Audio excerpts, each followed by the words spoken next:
আল্লাহু আকবার।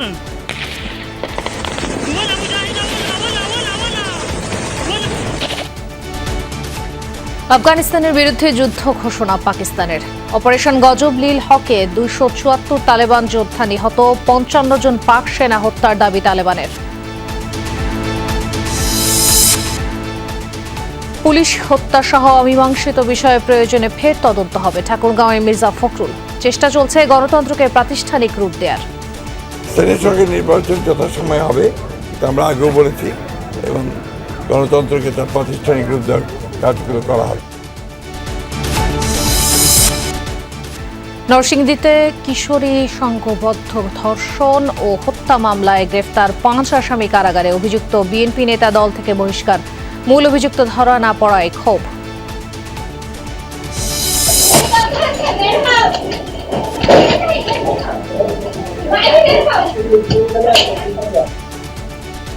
আবারও দেশ জুড়ে ভূমিকম্প, এবার উৎপত্তিস্থল সাতক্ষীরায়। 1 মাসে দেশের অভ্যন্তরে অন্তত 10 বার কম্পন, জনমনে আতঙ্ক।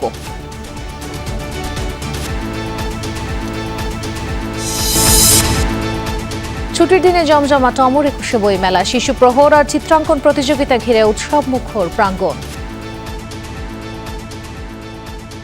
বাংলাদেশের সাংস্কৃতিক আরও অনেক কিছু, মানে বৈশাখী মেলা, যে আমাদের যে সুন্দরবন, ওইটা নিয়ে আমি অনেক কিছু এঁকেছি। বইমেলা আসা মানে সিম্পল দেখা হবে, কিন্তু এবছর একটু অন্যরকম লাগছে। আমার পছন্দ সায়েন্স ফিকশন, কিশোর গোয়েন্দা, মহাবিশ্বের রহস্যময় বই।